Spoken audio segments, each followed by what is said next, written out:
Hey, I'm Josh Spiegel, host of the podcast Lunatic in the Newsroom. If you enjoy journalism that drifts into mild panic, wild overthinking, and a guaranteed nervous breakdown, Lunatic in the Newsroom is for you. It's news like you've never heard before. The only newsroom with a panic button. You'll laugh, you'll cry, and gasp in horror as the show spirals completely out of control. It's not just news, it's emotionally unstable. Lunatic in the Newsroom. Listen today.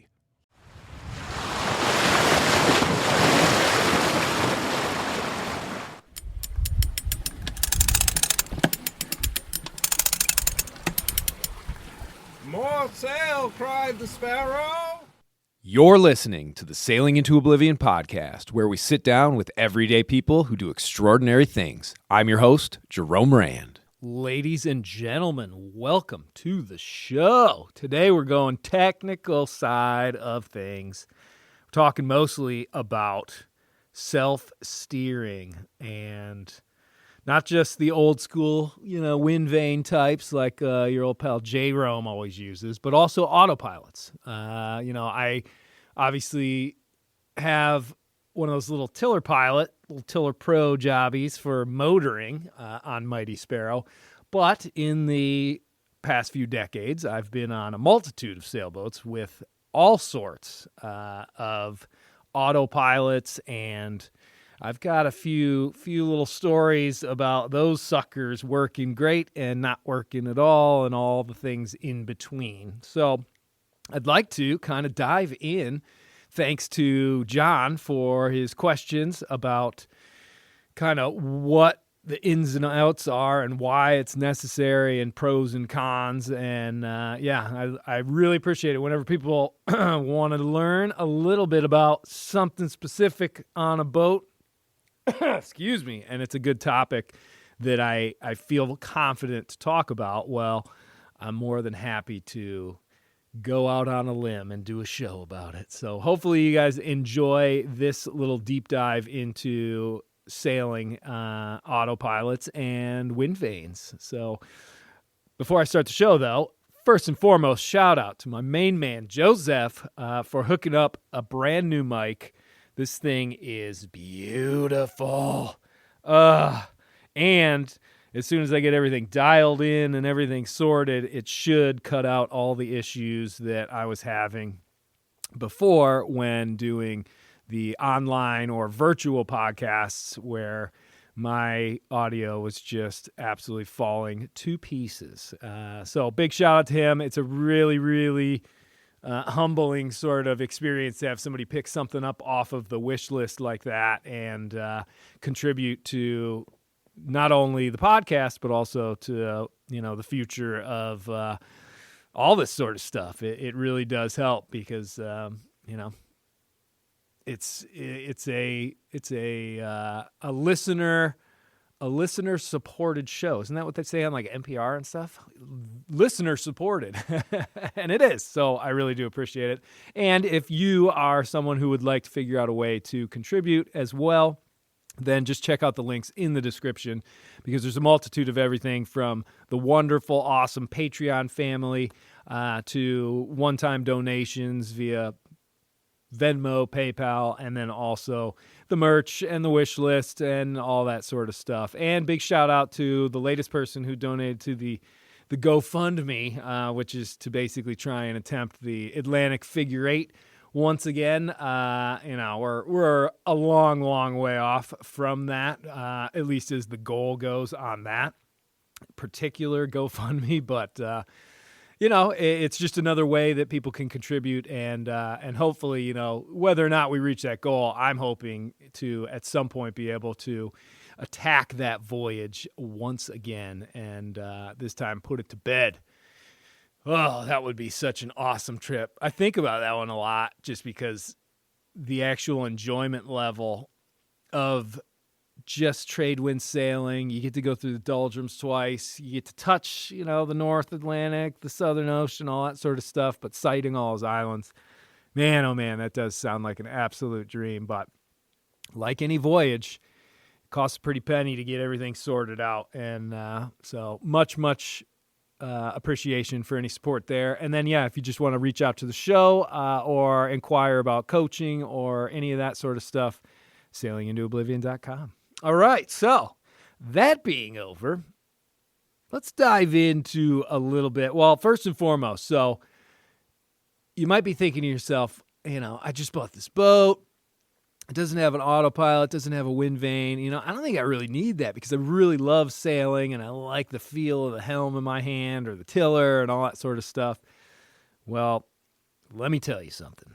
Once you start sailing coastally or, overnights or passage making, offshore sort of stuff, the last thing you want to be is basically beholden to sitting in that cockpit, especially when, the weather starts to get a little bit daunting and wet and rainy and cold and all that sort of stuff. That's, one of the real true times you're thinking to yourself, oh, I really don't want to be sitting up here in this weather. I'd love to have the option to be able to go down below to a nice warm bunk with a nice, maybe one of the new Jack Reacher novels. I don't know, something like that. That's just my own opinion. But essentially what I'm trying to say is the idea of constantly helming, and even if you are not solo sailing, let's say you got 3 or 4 people on your boat and you're switching up, man, oh man, does that 2-hour stint or 1-hour stint on the helm start to get old after a while. And that's why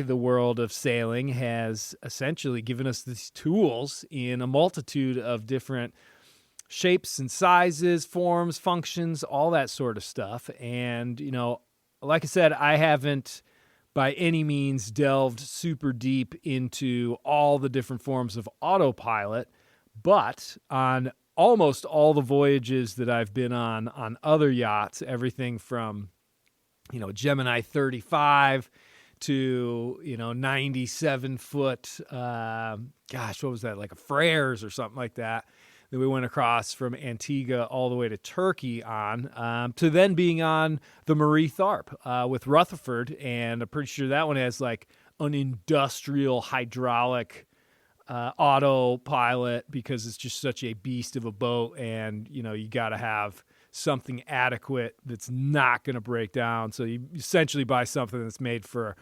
like a deep sea fishing vessel, and then you strap that on a sailboat. Obviously, there's pros and cons to all of this, though. Power consumption, complicated system, cost. Let's never forget the cost. And, those are where some of the other options, i.e. wind vanes like the Aries, the Monitor, the Hydrovane, the Cape Horn. There's a whole lot of different ones. And I do want to say that I am not going to be speaking on any system that I haven't actually used in some form or some way on some vessel. So I'm not, like I said, I'm not super experienced. I'm not an expert.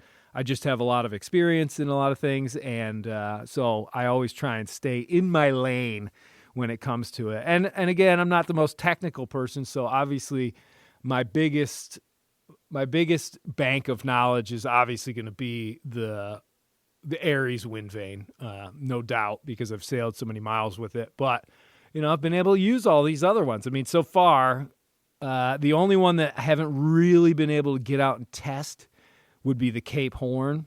But we've worked to sort one out and try and figure out what the issues were with it so that we could at least get it functioning on the dock. But we never actually got to utilize it out at sea, which would have been pretty interesting because I've watched plenty of videos on them and all that sort of stuff. But then when it comes to the autopilot, geez Louise, I've seen every different type, from the little, like I said, the little ram arm tiller pilots that you connect up on deck to the wheel that clamps on. What's that one called? I've got them pulled up here on the old computer, the old wheel evolution autopilots, which, have their pros and cons, to, linear drive, to hydraulics, all these sort of things. And a lot of it is just going to depend on what type of vessel you're actually using and, how and what sort of arena are you going to be using that in? Because you can get away with a whole lot of stuff on a nice calm lake that you're never going to see more than 3-4 foot waves on, compared to trying to cross the Gulf Stream and head out to Bermuda from Cape Hatteras. There's obviously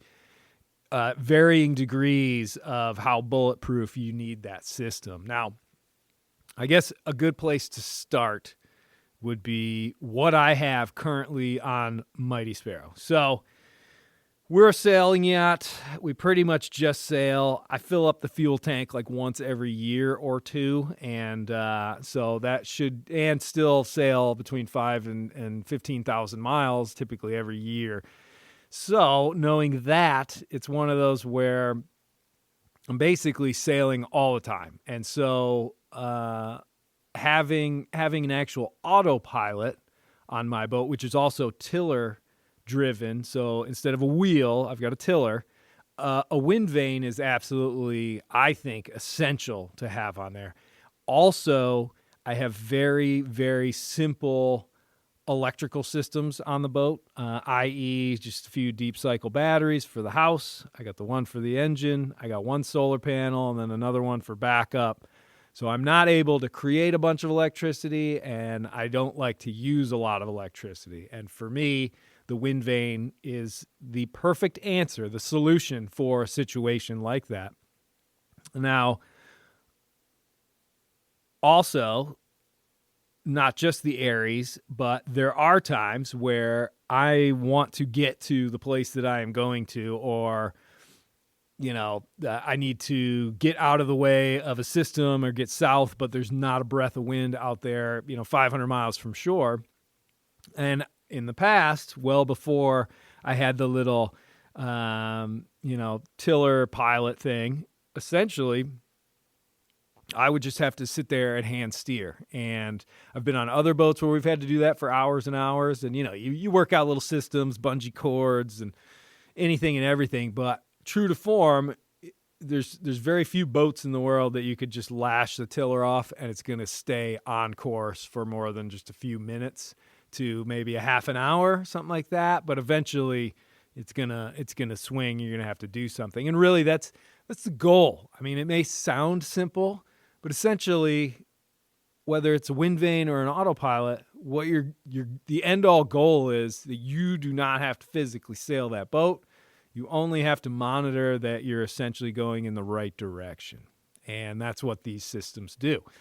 Now, with the old Aries, when the wind dies, obviously it doesn't work. And if I'm traversing a little bit of the intracoastal to get into a port, or like I said, if I'm becalmed out at sea, I can go ahead, fire up the engine, and then turn that little pilot on, and then I'm good to go. Now, I cannot, because I bought sort of the cheaper of the two, I could not actually sail with that tiller pilot. So in essence, it's not a backup to the Aries.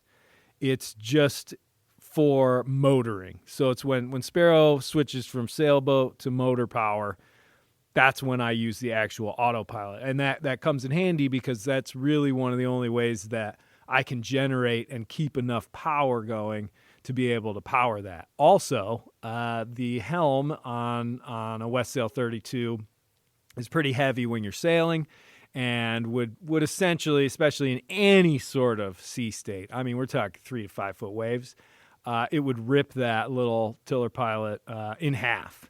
And I don't even know, I know they make varying degrees of those, and I'm just using the Ray Marine one as an example because that's the one that I have. But I have seen these other ones, I think they're called like Pelagic or something like that are far more robust, and they are built to be able to tiller sail, a 30-foot heavy displacement boat and all that sort of stuff. They're just, they are, you have to remember, going to draw power off of your battery bank. So if you're just sailing and you don't have a huge expanse of solar, or it's nighttime and that sucker's running throughout the night, it's going to be slowly trickling down your battery bank. And so it's just something, it's not an issue, it's just something that you need to make sure you take into account. And I do know there are tricky little systems where you can actually utilize the two conjoined together where, let's say the wind dies, and because my Aries wind vane actually just controls the tiller and utilizes the rudder of the Westsail 32, essentially you could figure out a way to connect your little tiller pilot to the Aries so that it doesn't have a huge amount of pressure on it, and it's just super easy. It's basically acting as if it were the wind and the wind was there. And then the Aries is muscle. The Aries is the muscle. The tiller pilot's the brains, if you will. Because obviously, old J-Rome's not the brains. I know. Hilarious. If that makes sense. I have never figured out a way to do that. And I so seldom ever pull that tiller pilot out that it's one of those where I haven't really worried too much about it. I've still never been too much against the old drift out on the ocean. It's always so beautiful out there. And if there's no place to be, hey, I'm already where I want to be. So that one's pretty good. But yeah, I mean, let's start off as far as the autopilots, and I think we'll just go back and forth. Now, we talked a little bit about the tiller pilot, and they are good.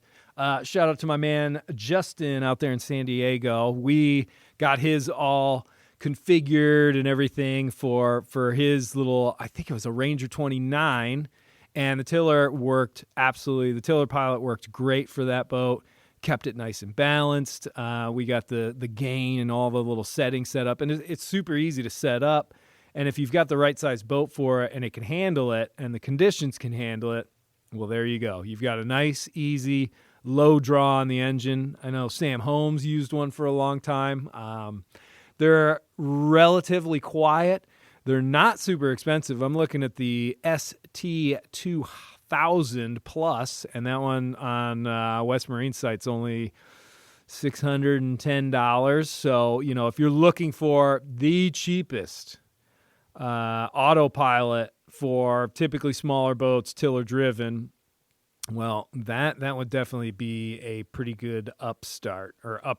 I will say on super sunny days, if it's hot outside, that sucker gets real, real hot, and I typically will dampen with fresh water a like kitchen rag or something like that and drape it over the top of it just to keep the thing. I'm always worried about it overheating. It seems like a lot of times that I actually have to motor out on the ocean. It's like 1,000,000 degrees, but it was an absolute workhorse way back in the day in 2020 when I was trying to basically cut back across the doldrums and towards the Caribbean in like September, October. It was just nuclear hot. It was insane. And I had that huge fuel bladder, and I just wanted to get back. And I just remember running that engine, and that tiller pilot just kept going and going. And I'm still using the same one. So hats off on that. I have to say it's lasted an insane amount of time. So I definitely think if you've got the right boat, or if you are looking for that nice balance between, I want a wind vane for my boat because I'm going to sail it almost all the time, but I also don't want to be stuck on the helm every single time I need to motor this thing. I think it's actually a pretty darn good little balance point, price point, and the setup is super easy. You're essentially just putting a little tiny 12-volt plug that you're just wiring that into the cockpit somewhere so that when you install this thing or set it up, then you just plug it in and boom, it's all just plug and play. Super, super duper easy, cost effective, and like I said, it's worked out pretty well aboard the old Mighty Sparrow. Now, you might be saying, well, that's all well and good, tiller sailor, but I have a wheel on my boat, and those things don't have a huge amount of range. The arms don't go out and back far enough, I think, to be able to really utilize them with a wheel, and that's where the wheel autopilot, and essentially it looks like a little wheel, and it clamps right onto the helm station. And so when you engage it, there's a little motor, a bunch of ball bearings, and a one of those geared, gosh, what is it inside it? Because we had to take one apart and it just literally exploded on this boat. It was such a bad idea. Oh, man. Can't remember exactly what it's called, but essentially it's got kind of this flexible gear in there, like a band, like a big rubber band. And when you engage it, now all of a sudden it's going to steer. Now, these typically are also going to need a display so that you can control it. They have to be mounted and everything, and they're a little more complicated when it comes to the install and the actual system that you need. And they're definitely going to, like any other autopilot, they're gonna use your batteries, and they're gonna drain them down. So you're gonna always have to sort of think about that one. Now, these are a bit more robust. We've had them on everything from Catalinas to Gemini 35 to, I think I've been on a few different boats that have them, and in reasonable conditions, and you balance those sails out really well, they work pretty darn good. They work pretty hard. There is a point where all of a sudden they just can't handle it, and you hear the old death rattle, like,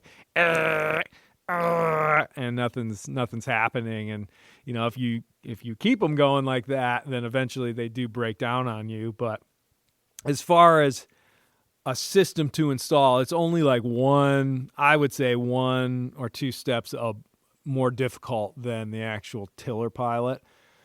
Just because, like I said, it's going to have a screen. Usually it has like a little internal compass sort of thing, and the actual install of everything onto the wheel is typically not that bad. And aesthetically, I'd like to say they kind of blend in. But if you were to look at your helm without one on it and then look at it with one on it, you'd be like, oh, what the heck is that? But knowing that these days most people have a pedestal with 4 or 5 different screens on it and all sorts of stuff, it is one of those things where it actually kind of fits in these days. You think of the traditional, beautiful helm with the stainless spokes and the leather wrap grip, and then a binnacle with just the compass right on top, and that's it. That's all you have. The classic sort of scene, if you will. And you strap one of those onto a boat like that, you'd be like, oh, no, what are you doing? No.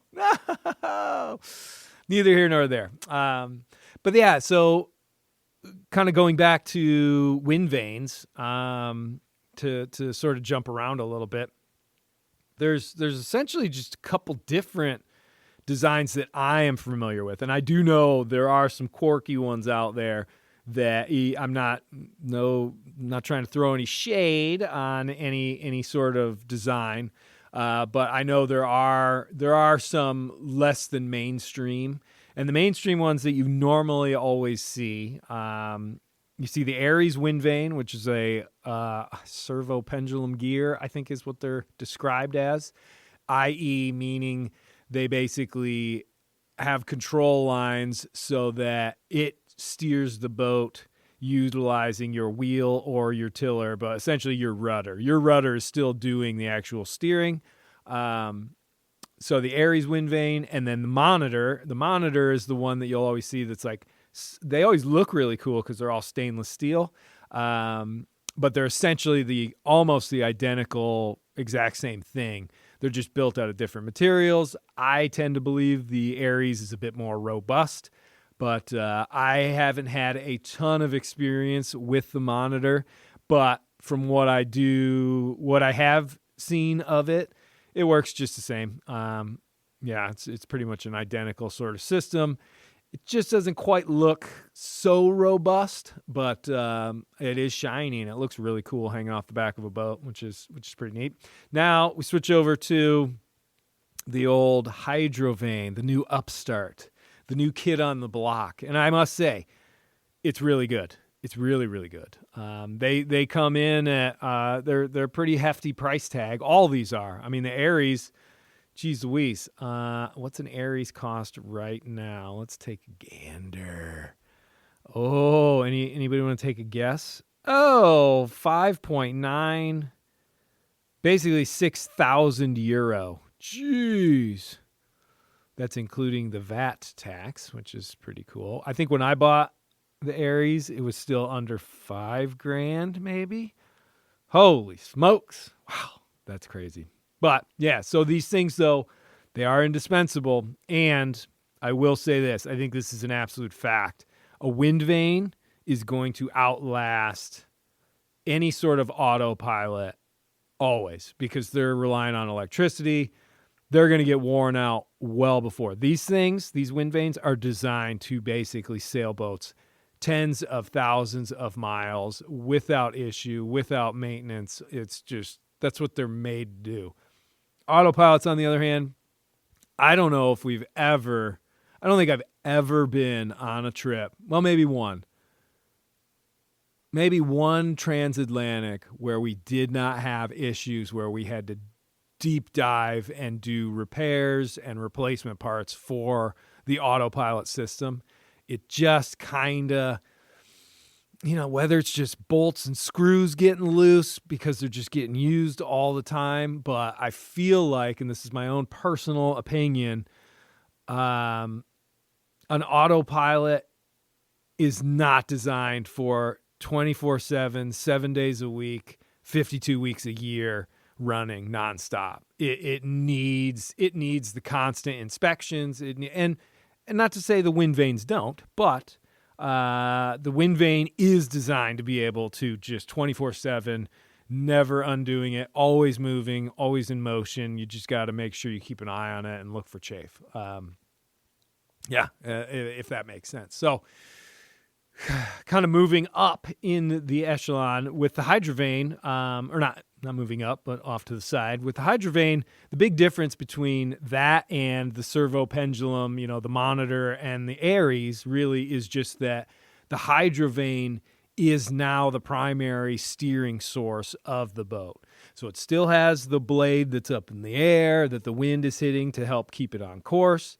But instead of having control lines that are connected to the wheel or the tiller and then steers it, you actually lock your tiller off in the center. And then the Hydrovane actually has a rudder that, instead of pivoting side to side, it actually just swivels back and forth and is now your rudder. And they definitely have a very simple, very robust build. The struts and everything that are connected through the hull are amazingly tough. You could do pull-ups off of them if you want. They are very simple. They do not take much in the way of daily maintenance, and there just are not many moving parts. And that's one of the things that I really always look for in essentially every single system I take sailing with me. If I'm going out on the ocean for weeks at a time, I want the simplest, the least amount of moving parts. I just want something that is bulletproof and can kind of just take it and just keep on going. And yeah, does that limit your... Well, I don't want to go off into the weeds. Do a discussion between complicated systems that give you all these pleasantries on board and bare bones Spartan existence that you can just count on in the confidence. I mean, there's pros and cons with both of it, I guess. But the Hydrovane definitely seems to be super robust. They are expensive. When I look at the price tag, the price point on these things, on their website, I don't think it says the drive unit. Like they've got all the components broken down, but I think it's got to be like, if you want a complete kit, it's got to be in like the $6,000 range, if not more. But I don't know. It does not have a column that says complete assembly in it. It's broken everything down to a whole bunch of different things. I mean, the closest is, it says drive unit, and that is $3,423 US. But is that all of it? It's just the drive unit? Anyway, you can check it out on their website anyway, hydrovane.com. But yeah, definitely pricey, but super robust, and I am very, very certain it will give you thousands and tens of thousands of trouble-free miles. I think my only question about that one in particular is, all these boats are designed to sail best, with their own rudder.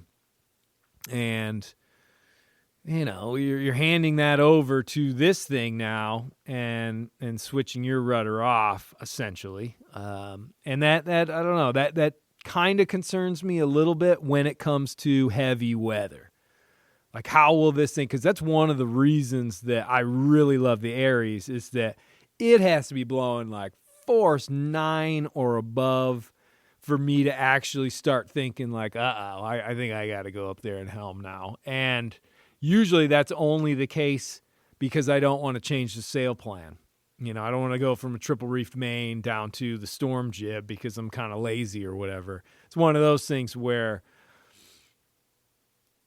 it really, that's always been the goal, is to have the confidence where it counts for me personally. And that's when I get steamrolled by some low pressure system and, all hell breaks loose. That's when I want to have that confidence. And I'm willing to give up plenty of comfort and, a lot of... Hi, this is Alex Kantrowitz. I'm the host of Big Technology Podcast, a longtime reporter and an on-air contributor to CNBC. And if you're like me, you're trying to figure out how artificial intelligence is changing the business world and our lives. So each week on Big Technology, I bring on key actors from companies building AI tech and outsiders trying to influence it, asking where this is all going. They come from places like NVIDIA, Microsoft, Amazon, and plenty more.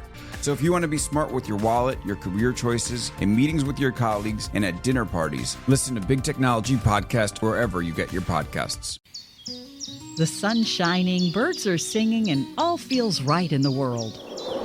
Until the season changes, and suddenly you lose your motivation to get out of bed. In fact, 1 in 5 people experience some form of depression, no matter the season or time of year. At the American Psychiatric Association Foundation, our vision is to build a mentally healthy nation for all, because we want you to live your best life and be your best you all year round. Please visit mentallyhealthynation.org to learn more.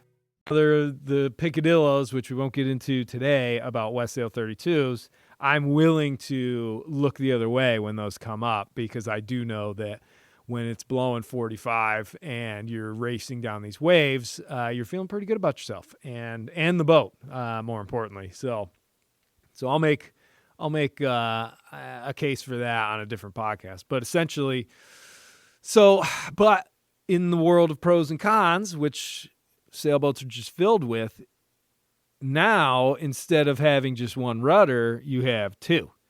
So let's say something happens to your rudder on the boat, you can still steer the boat. And let's say your hydrovane breaks or something like that, which is, it would take a lot to break one of those. Well, you can switch back to your regular rudder and tiller assembly or whatever it is, and you're good to go at that point. So, there are pros and cons. Plus, also, I do like the fact that a hydrovane, it does not matter whether you're tiller-driven or wheel-driven. It's going to work the same way on both style of boats. When you go to the Aries and the Monitor, they do have systems for a little wheel that you can put on your helm. If you have instead of a tiller, you've got a helm. Then essentially, but I do not think, and this is again only in my own experience, I don't think they perform quite as well on a wheel as they do with a tiller, because the range of motion on a tiller is so much less. 6 inches on a tiller is a foot or something with a wheel. You think about how many times you got to spin a wheel and how far you got to actually move a tiller to equate to the same amount of correction in your course. And the tiller just doesn't need as much. It just does not need as much. And so, yeah, I think the servo pendulums and all that sort of stuff, the Aries and the Monitors, they work really, really well with tillers. Not so great with wheels. They still work, but just not as good. With the hydrovane, you don't have to worry about that. Split the difference. It's all good. So I really do like it. It's super interesting. I guess from a personal aspect, I think the only thing I would probably do is make a different color for those giant wind blade. It's just, I don't know. I'm so used to just a little varnished plank. And, you look at the Cape Horn wind vane and it's a tiny little aluminum jobby. And then you get this giant bright red sail, which, if you sail at night, you can't really see it very well. And when you turn your red headlamp on, you can't see it at all.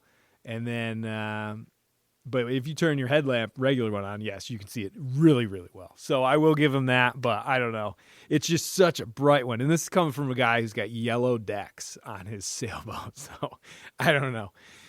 Just a personal pet peeve, I guess, of my own. But so that's a Hydrovane. Now switching back over to autopilots. Now we'll jump up to the next one, which is essentially linear drive, I think. Super common to see these on all sorts of vessels up in the 30 to 40 to 50 to even bigger foot range. And, there's just so many of these things. But essentially what you're looking at are the same sort of components where you've got the little screen that you can dial in and control the autopilot with. But now, instead of actually having something that's on deck and either attached to the wheel or the tiller, you've got something that's actually attaching to either the quadrant down below, which is attached to the rudder, or it's just attached to like a little rudder stock, like arm that comes off of it. So essentially, you have this little thing that's either controlled by a motor or it's controlled by a hydraulic system, but it's essentially a ram arm that has, the strength of 1,000 lions to be able to just push on this rudder back and forth over and over again and do it with a lot of strength. Now, these definitely can handle way more conditions than the tiller pilots and the wheels and all that sort of stuff, because these are really made to just do one thing: push, pull, push, pull.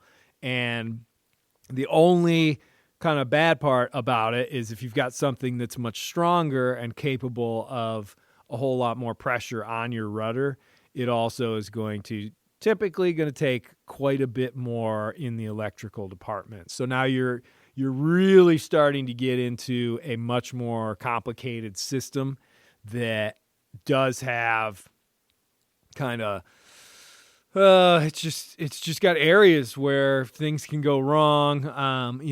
All sorts of weird ones. When we transfer over to some stories here on the second half of the podcast, I'll regale you with some of the oddball things that I've seen happen out there. But essentially, like I said, we've got these where it's either just a motor, and those typically aren't super duper expensive. Let me just see.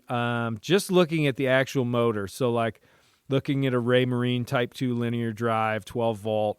$2,200, something like that. Something like $2,000 range. Now that's just for the linear drive, the actual arm. Then you got to get the little, the rudder sensor, and then you got all the cabling, and then you got the little display, and it's probably going to have to come with its own little compass. There's a lot there. If you go into the hydraulic world, oh Lord, I don't even know if they sell like full on.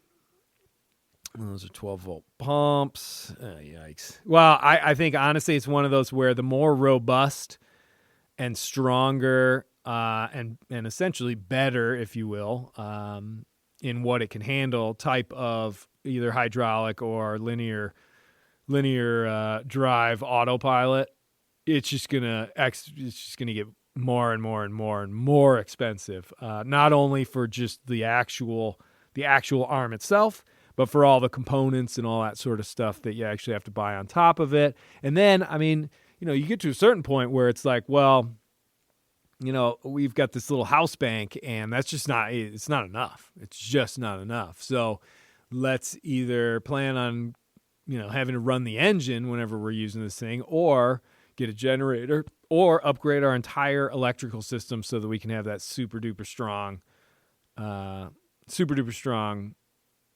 autopilot. my brain keeps going between Autopilot, Windvane, Autopilot, Windvane. I just want to call it Mongo or the electric cousin. Oh, Lord. But yeah, so those just kind of keep going up and up and up, but they're typically super duper strong. They're, I think, less apt to break down, but they do have issues. I mean, everything, it's kind of weird because with those, everything except for the display is typically down below. So it's under bunks, it's in lazarettes, anywhere where the rudder is, the rudder post is coming through and all that sort of stuff. And there have been times where things, you're getting jostled around there on your boat. And if that area where that actual ram arm is, if something falls in there and gets in the way, then all of a sudden it's like jammed up and now it's not working. You're kind of like, I don't know what's going on. And so there's niceties when everything's on deck, because if something malfunctions, you can look at it. You don't have to leave the deck.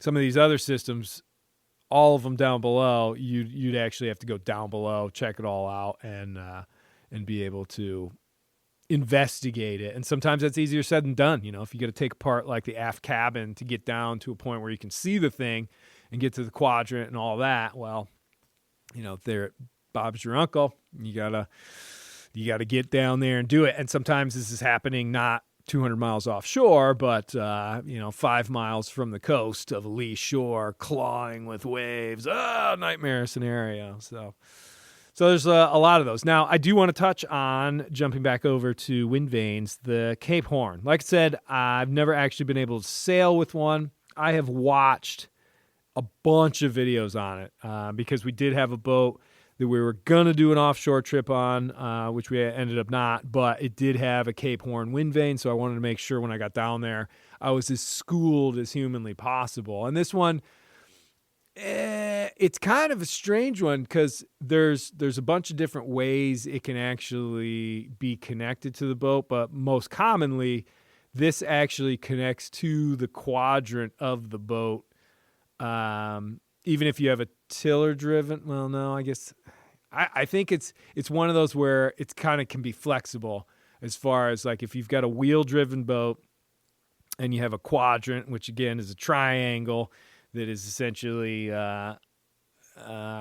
control. I don't want to get too technical on it, but the cables basically move the quadrant. The quadrant is connected to the rudder and essentially, or the rudder stock or the rudder post, if you will, but it's down below and it's a big, heavy old triangle looking thing. And, you can connect these Cape Horns with like 8 different blocks to get the right purchase systems and all sorts of stuff. And the first video I saw of a boat that did that, I thought to myself, oh my goodness, what a nightmare. How complicated is that? But from what I understand, once you get this system dialed in and you're using quality blocks and shackles and everything's, doubled down and a little seasoning wire, blah, blah, blah, you got yourself a really, really bulletproof system. Now, obviously with anything that has line that's running through blocks in almost constant motion, you will have chafage. But as long as the blocks and everything are all in place, that's not actually very difficult to rerun new lines and all that sort of stuff. I have to do it on the Aries because from the tiller, there's 1 block, 2 block, 3 block, 4 block, and then a chafe point right where it connects to the actual hydro blade that's in the water. And those are a lot of turns. And it typically chafes through at the first 2, but I get, 1,000, 2,000 miles out of each one, and then I just shift it a few inches. But yeah, the Cape Horn's definitely got a nice, sleek, and minimalistic design. The fact that it's typically connected below decks makes it so essentially there's just a tube that is on the stern of the boat, and there's a teeny little aluminum wind vane up there, and that's all you get. You don't have to, there's not this big contraption. I mean, Mongo's showing it all out there, every last bit, just out for the world to see. No shame at all. And the Cape Horn definitely is a bit more sleek, and there's something to be said for that because, things get caught, lines go overboard, things get tangled, and the less stuff you have on your deck, not just these things, the less chance of, a jib sheet getting hooked up on something and then powering up with the load of a rhinoceros, and then all of a sudden, boom, damage, done. Get ready. Either fix it or pull out your wallet and pay somebody else to do it. So, you get kind of those situations. Now, I'm sure there are some other autopilots that are out there that I've never utilized, but those are kind of, I believe, the major categories. You got the tiller pilot, you got the wheel pilot, then you've got either hydraulic or a motor controlled like ram arm that connects directly to your steering system and needs a display. All of those, I think the biggest con is the fact that they're sucking down electricity all the time they're being used. And what do we know about electrical equipment and the ocean? They do not get along. And yeah, essentially you are looking at a point where these things will break down on you. And I've heard from other serious ocean sailors that are on big enough boats where it's always, autopilots instead of wind vanes, because I guess that is one of the other things is wind vanes work, but only up to a certain size. A lot of them actually carry all the components to be able to replace their entire autopilot system. They basically have a second one, a backup. And that's just because if they're going to depend on it all the time, chances are something's probably going to break on it. Getting over back to the wind vanes. Now, the wind vanes, again, no electricity needed, but we do need the wind. Once the wind disappears, which happens quite often, then we're kind of out of luck there unless we have the combination going, or we're happy to sit in the cockpit when it's raining and miserable and there's lightning around, but there's no wind either, and we just have to motor. And we sit there and we try and convince ourselves that we're enjoying this and we are having fun. Come offshore, they said. It'll be a blast, they said. And so again, everything kind of has these pros and these cons, but those are kind of a good selection. And when it comes down to time where, okay, you bought a boat, you've got this thing, you got your goal, you got your dream, you know what you're trying to aim for, that's when you start to look at, okay, I want to be able to do passage making from the East Coast down to the Caribbean, and I want to be able to do the offshore passage, and my boat is 36 feet, and it has a tiller. And then you start going, okay, well, here we go. We could do one of these. We could do a wind vane for sure. That would be awesome.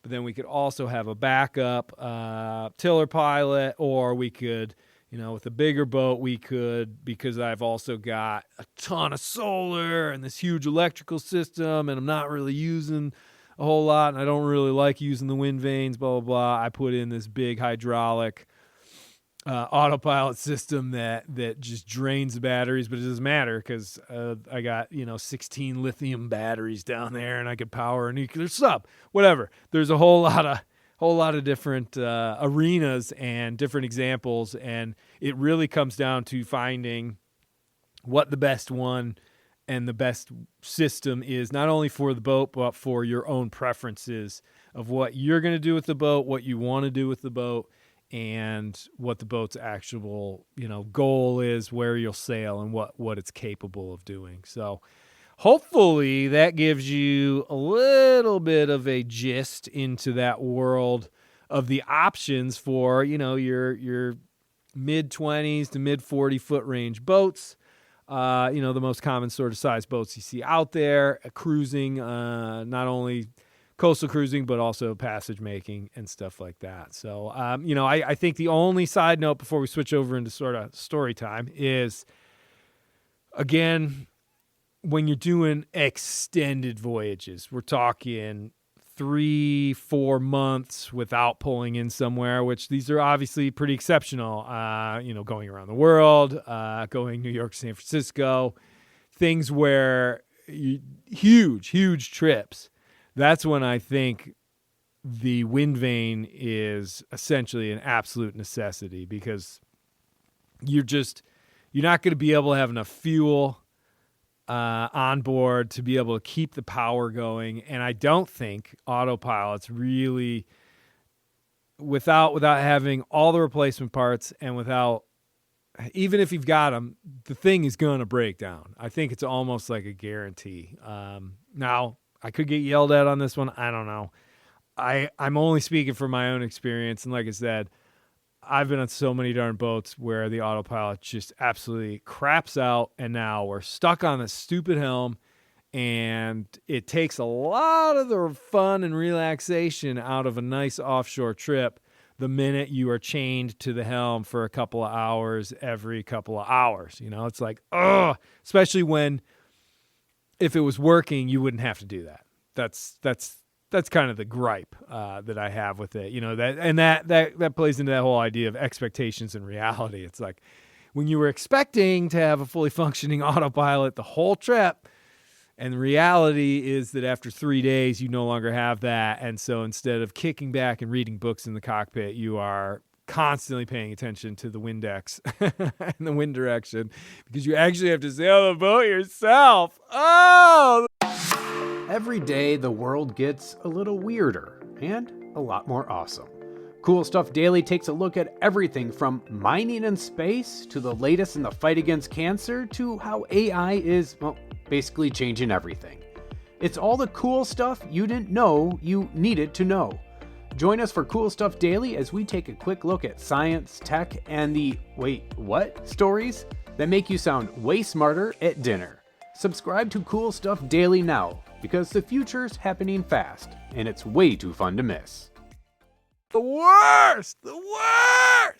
All right, I'm going to take a quick break. I'll be right back, and then we're going to get into a few real-life examples of what happened and to what different style of autopilot. All right, let's get into a couple of experiences, if you will, stories that I personally have been in on a multitude of different boats with almost every single different type of Windvane that we've been talking about, and autopilots and all that sort of stuff. Really not in any sort of discernible order, I suppose, but we're going to start off with the first yacht delivery that I ever did, which was on, I think it was like a 58 or a 60-foot Frere's designed, Concordia built boat called Kodiak. And this was like it won the like Newport to Bermuda race, all that sort of stuff. It's kind of a legendary boat back in the day. This is 25 years ago. But essentially we were sailing from Newport, Rhode Island down to Fort Lauderdale, Florida in mid-December. And we got ourselves into a pretty nasty low-pressure system off the coast of the Carolinas. And this was sort of my first experience with autopilot, a really heavily built one as well, that did a fantastic job for all of the voyage for the first 4 days until we got into some pretty heavy seas. And we were basically close reaching through a lot of this, and the seas got very steep. I have a feeling we were probably in the Gulf Stream. It was probably one of those things, because it was, I still can remember the sight and the sounds of these super strong winds, and but it was such a beast of a boat that it wasn't such I wasn't really ever too concerned, except for the fact that, we could not in those conditions utilize the autopilot. Not so much that the autopilot could not handle what was going on, because I have a feeling it was such a robust system. And I if I recall, it was hydraulic, so it was sort of like top of the line. But the only problem is that unlike a human who can feel what's going on with the boat and how steep the oncoming wave that we are going up and over is, the autopilot, just like a freight train, keeps you straight on course. So essentially, if you clicked into that, because we were heading in such a direction to try and make for, I think it was Norfolk, but I can't really remember. Essentially, we would launch off of the crest of the wave and smash down so hard that it felt like the rig was going to come down. And this was essentially my first glimpse into the shortcomings of a system like that, where, yeah, it's great. Like, the weather's super stormy. You don't have to be out there. The autopilot will just do it. And hey, who knows? We may have been able to alter our course a little bit and still utilize it. Although then I think we would have had beam on seas, and these were big, probably 6 meter, 6 to 8, maybe even 10. No, not 10 meter seas. These were definitely in the 6 meter range. So 18 to 20 foot with the oddball big one, and a lot of them were breaking. It was pretty violent sort of storm. It was definitely baptism by fire, as they say, for old J-Rome. I was just the wee old age of 21 when I first did that one. But regardless, we did make it into port, waited out the rest of the storm, and then continued on. And the autopilot functioned totally fine. But it was just one of those things where all of a sudden I saw, okay, there is a shortcoming to this. It's not like a just set it and forget it sort of thing. There's going to be certain conditions where, even if this system is strong enough to be able to work correctly in these conditions, sometimes it is not beneficial to actually be utilizing an auto helm in that situation, which means then you've got to be on that steering wheel, helming that boat around through the storm, no matter how long it lasts. And that's always something that you have to take into account. And that was kind of a short little glimpse into it, but I want to cut forward to another trip that we were taking. This little catamaran. It was Gemini 35. Really had no business bashing into the trade winds like we did, but we basically did the Thorny Passage from Fort Lauderdale down to the British Virgin Islands, through the Bahamas, bashing into the trade winds. And you guessed it, this one had one of those wheel pilots, and so it wasn't super robust. There were a lot of instances where, the death rattle would start to have, and we'd just take over steering. But I think probably within about the first 4 days of the trip, well before we even landed in Turks and Caicos,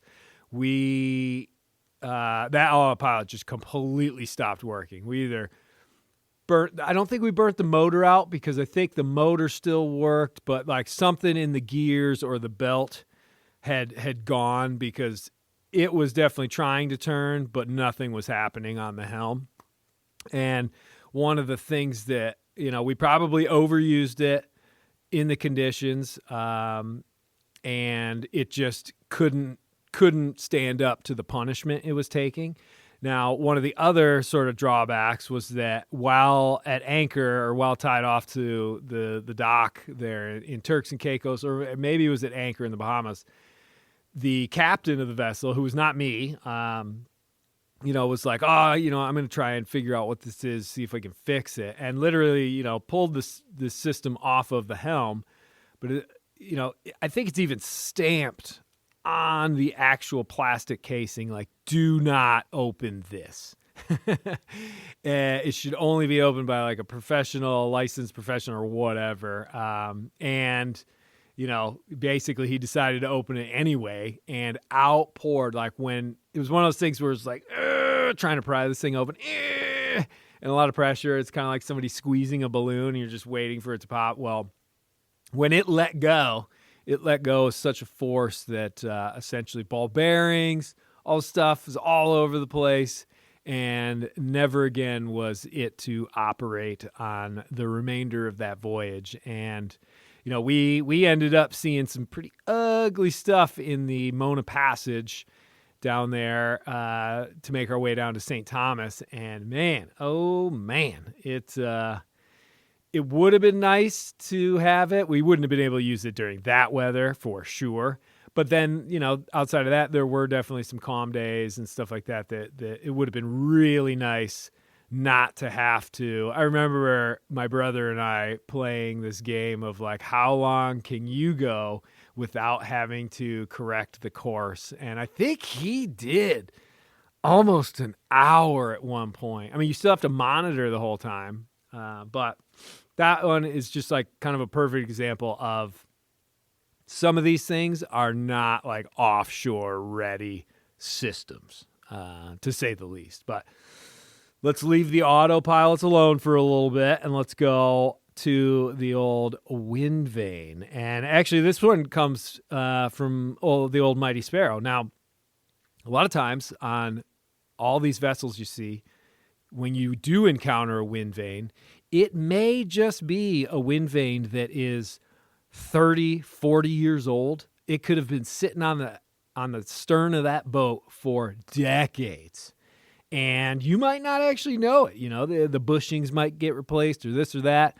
But essentially, there could be possible corrosion going on that you can't actually see. Now, when I purchased Mighty Sparrow, she had an ancient Aries Windvane on her.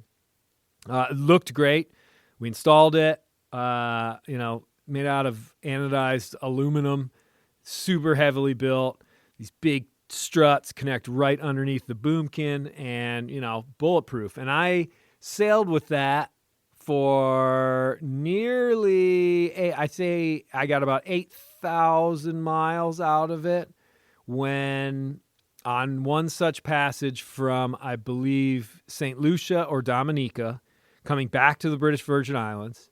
There's one area called the Saba Bank, a shallow spot in between all those islands. And once you cut over the cross of that, then essentially you're in the Anegada Passage on your way back to Virgin Gorda. And middle of the night, sailing away, everything is totally fine. Nice breeze, broad reaching, everything's good. And all of a sudden, I'm down in my bunk and the sails are just luffing. Obviously, we've gone way off course.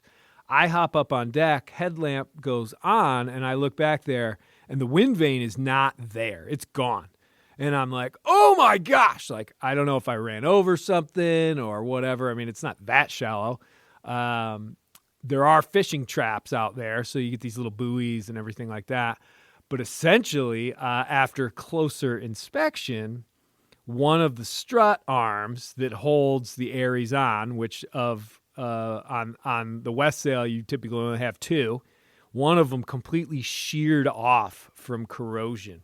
And essentially the Windvane did a 90-degree rotation, so it was now horizontal when before it was vertical and in view, and now all of a sudden I can't see anything at all, and I'm like, oh my God, I lost Mongo. And, essentially saner heads prevailed, got it propped back up into place because the other strut was definitely still in good working order. But I mean, we're talking sheared straight off, and luckily it wasn't like a clean cut, like a blade had cut this pipe, but essentially there was a bit of a rigid little arm, and so I was able to, or a rigid little nub, so I was able to get it back into place and then utilize some spectra with a lashing and all that sort of stuff to basically kind of hold it in place for the remaining 60 miles passage to get back to Virgin Gorda. And she actually, I didn't sleep again that night, I'll tell you that much, but she made it through the rest of that night. And then because the corrosion had basically fused with, so the part of this strut that actually is, it slides into the actual Aries housing, had basically fused to it. So there was really not a whole lot I could do with that other than core out a nice, 1.5 to 2 inches into it, and then tap in a big old pin or smash a pin in there, and then bring that back so that it went into the middle of the strut. then also use a bunch of spectra and lash it together. It was definitely one of those jobs where I was like, man, I don't know, I hope this works, because I had to do the passage from Virgin Gorda to Gloucester and then up to Maine. And believe it or not, all those 1,500 miles and some ugly weather as I got up north, totally fine, totally worked. The power of a little spectra and a little can-do attitude, pretty crazy. But these, that was my biggest breakdown of the actual Aries. But again, this thing, Lord knows how old it was. No idea. Probably 30 years old at least. So that's a long time to be sitting on the stern of a boat, kind of weathering and everything. And, since then, before the trip going around the world, obviously I bought a brand new Aries Windvane. And though she has, 50, 60, 70,000 miles on her now, she's still working like an absolute champ. So got to give the props to that one, that's for sure. But yeah, I mean, there are instances where I almost lost the whole unit. So that definitely can happen. And I think it's worth saying, while we're on the Sparrow note, there were some growing pains, if you will, with the tiller pilot, not really knowing its limitations. Now, the tiller pilot, on the end of sort of the stainless steel arm that goes in and out of the mechanism, there's like a little plastic cap. And I think, in my brain at least, the plastic cap is almost like a shear pin, where you hope that the plastic cap that connects it to the tiller, that's going to break before, it rips the arm out of the unit. And one night or one day I was motoring, but the swell was still up, so there was a decent amount of push and pull on the helm, and it basically, boom, popped the top right off of that. I happened to be down below. Suddenly the boat's way off course, all this noise, blah, blah, blah, and I get up there, and I ended up just drilling a hole through the actual stainless steel arm, and now it sits on its little peg pretty much permanently, which I know is a bit of a risk. If I am right about that, if I utilize it in the wrong situation, it will just rip that thing in half, but it just makes me sort of err on the side of caution. The other one is that the mounting for these things is pretty simple. It comes with this little like brass sort of cup, if you will. And on the butt of the tiller pilot, there's just a pin that, is on a little hinge, but it points down, and you just slide that in. So you mount that little cup or drill it in somewhere, and then this thing slides in. Well, there was one trip, I think I was going from Bermuda to Rockland, Maine, and just no wind. I've been motoring most of the day. Everything's just sort of set there, and essentially went to sleep finally, which is almost impossible with how loud that engine is, but went to sleep and then woke up, looked at the AIS track, and I had been for the past hour doing this giant 1/2 mile wide curly cue because the tiller pilot had popped out of its little holding spot, and it was still attached to the tiller, but now the tiller is free to move, and we were just slowly just doing this gigantic, it looked like a giant pigtail, but we had been doing it for an hour, unbeknownst to me, because obviously I was down there sleeping, listening to the droning of the engine, but that was definitely a wake-up call for sure, and I was kind of like, oh my gosh, okay. So, I've learned that a nice little bungee sort of lockdown to hold the thing in place, utilizing it in the right sort of circumstances. And, typically if I'm motoring, I'm not sleeping either. It's just one of those things where I can trust Mongo to just sail and sail and sail, and I can just sleep and sleep and sleep. The minute I'm under that autopilot, it just, there's something about it where I feel like it's a bit of a risk. It's a bit of a risk. So I think that says enough, really. The next one, though, on a trip from Cape Town, South Africa, on one of the catamarans for the Moorings Charter Company. This was back 2004, 5, 6, something like that. And it had a decent, robust autopilot. It would have been, I don't think it was a hydraulic one. It may have been, but essentially, it's a catamaran, so it's got two rudders, so it's working off of both of those.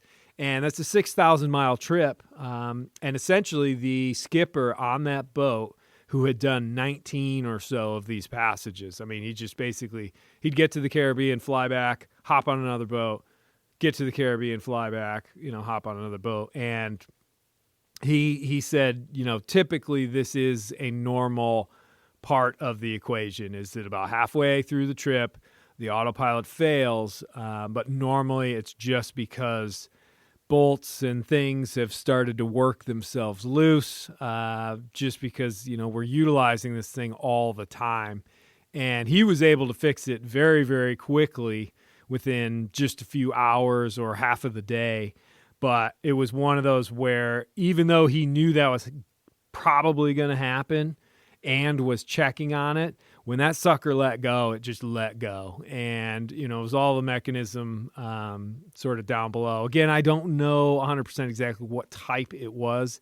If I would have been a smarter crew member at that point, I would have tried to wiggle my way in. But if I recall correctly, the captain was not super stoked that situation had appeared. So sometimes you just kind of give the old skipper a little space, you know what I mean? But again, just another sort of example of how these things, even when they are a more robust system, if it's 24 hours a day, 7 days a week, a couple of weeks go by, and these things have a tendency to start coming to pieces on you. So if anything, word to the wise is that definitely do as much and as thorough of an inspection as possible to make sure that you catch things when they're super small and not when they turn into a catastrophic sort of event.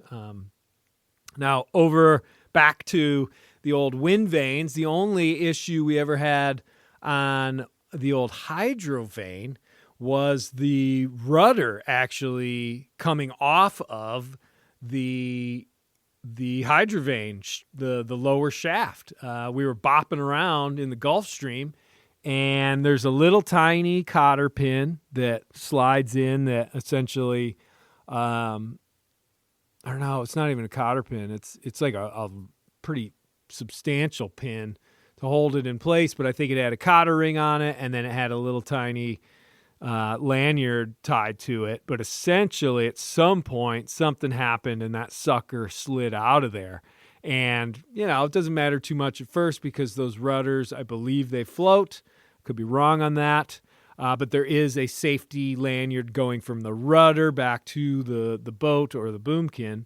And I'm up there on deck, everything's totally fine, and all of a sudden I hear what sounded like a dolphin. And I look back and I believe there was a moon, and I could see something at the surface. And I was like, oh man, I think it's like a shark back there or something. And I'm kind of looking at it, and then we go off course.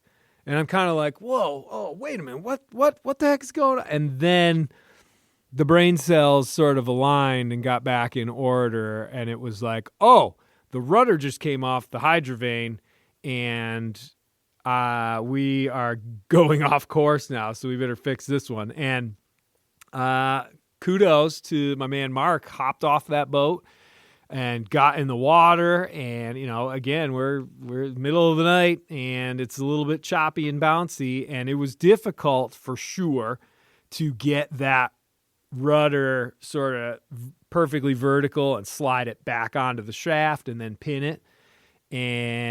But it was doable. We finally did get it. He did. And all I was doing was holding the light, which is super awesome. Definitely much needed. I mean, I'm not patting myself on the back, but somebody's got to hold the flashlight, right? So we got it, and he didn't get eaten by a shark or anything like that. Got back on board and felt like an absolute master of the ocean, and off we went. So it was great. We did have procedures, though, in place, or he did, I should say, as far as having a safety line tied off from the rudder to the boat. The pin didn't go anywhere because it had its little lanyard, which is great. And I think the only lesson we learned is just a little bit more of a permanent like ring ding or split pin or something like that,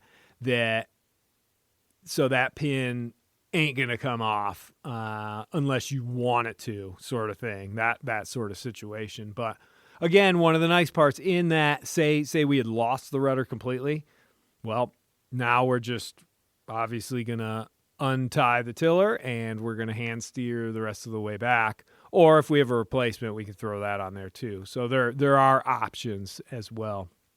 And the last one, because I know we're getting pretty long in the tooth as far as the how long we've been doing this podcast, but the last one is probably the oddest one. And this was on a boat where there were some super duper strong industrial magnets. And these things were meant to hold in place solar panels, flexible solar panels up on a bimini. And in theory, I think it's a pretty awesome idea. No Velcro, no zippers, none of that sort of stuff. Just these really strong magnets. The types where you can't, if you put two of them together, first of all, they snap so hard together that if they pinch your skin, you're probably going to bleed. But, there are circumstances where the wind picks up so much that they do start to fling off. And although there was an abundance of these things, the wind's picked up, we're ripping, and we start to get concerned because we got to kind of come up on the wind a little bit. And, even the bimini's starting to almost go. And it's kind of like, dude, we need to douse all of this before it just tears and we lose it all. And so we start pulling these magnets off, and some of them are just going into the cockpit. The rest of them are going into my pocket. And then, I'm leaning over the top of the combing to like stash stuff and lash stuff. And I'm not thinking in my head that I've got this stack of super powerful industrial magnets in my pocket, which is literally an inch away from the interface in the control display for the autopilot. And within, I would say just a few hours of that incident, the autopilot just basically stopped working altogether. We'd be able to get it to work for a little bit, but as soon as some pressure got on it, it was just going haywire. We tried to reconfigure everything, reset it, all the sort of things we possibly could do. But in the end, what we believed was essentially that because it's a piece of technology, because it's got its own compasses in there and all that sort of stuff, is the extreme magnetic anomaly that was, having all of these magnets on the boat, basically screwed up its brain and made it so that it just could not handle it anymore. And still, this, I will say, caveat here, this is still a bit of a theory, but it does seem to make sense. I mean, you think about where you're placing like your compass compared to like your VHF and all this, because all these have little electromagnetic fields around them. Well, those things are one thing, but you take industrial magnets, you've just entered a world of insanely powerful magnetic field. Like, just, I don't know. It's crazy. I don't think magnets are one of those things where I wouldn't want one on my boat anywhere near my boat. It just seems like trouble. I think of it this way, like your boat is like a TV screen. You don't put a magnet next to a TV screen. What happens if you do? The colors go all like, wow. And if you hold it there for long enough, that color ain't going to change back. So I don't know. Kind of an interesting story, but essentially just another example of how, kind of out of the blue, sometimes things just go completely awry with these things. And, it is one of those oddballs. So again, I guess the words of wisdom in a lot of ways throughout this whole thing is having those backups. I like to have obviously the best of both worlds. I want the Windvane. I want the Autopilot.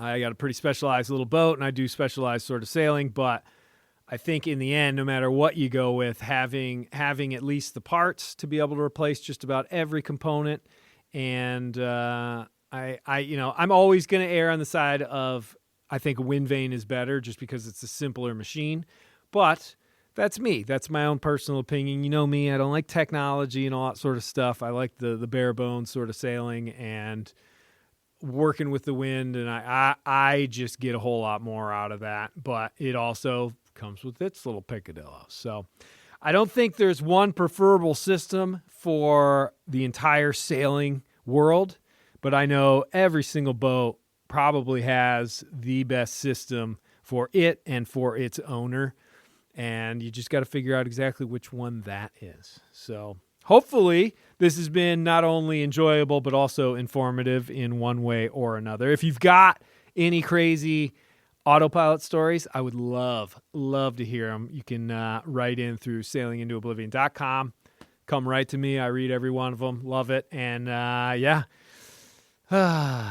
was cool. That was a lot of fun. Thank you so much for writing in that question about the Windvanes and Autopilots and all that stuff. And yeah, I'm looking forward to it. Only a couple days and I'm back on Sparrow. And then it's my turn to get sailing. Although I'm still waiting for the parts. I got a whole rebuild kit for all the bushings for Mongo, my Aries Windvane. But they have not arrived. And I ordered these things like over a month ago. I tried to track them down. I wrote the company an email. I didn't get any sort of response back. Not boding well. I love the Aries Windvane, but I'm not liking this situation right here because Mongo has worn the bushings down enough that it's noticeable. And yeah, I wanna get that sucker. I want to get Mongo just running hot again, hot and quiet, no thumping, no dunk dunk dunk dunk dunk. That sort of noise is no bueno. But either way, sailing season is just around the corner for everybody who's dealing with this long and crazy winter. Hold fast, everybody. We're going to be out there in no time. Thanks for listening, and thank you all for the support.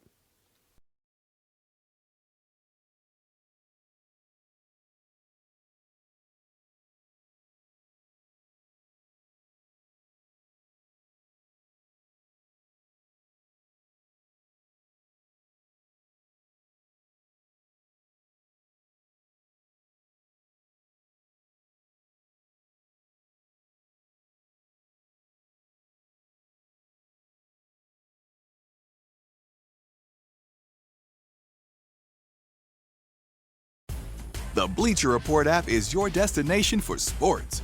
Right now, the NBA's heating up, March Madness is here, and MLB is almost back. Every day there's a new headline, a new highlight, a new moment you've got to see for yourself. That's why I stay locked in with the Bleacher Report app. For me, it's about staying connected to my sports. I can follow the teams I care about, get real-time scores, breaking news, and highlights all in one place. Download the Bleacher Report app today so you never miss a moment.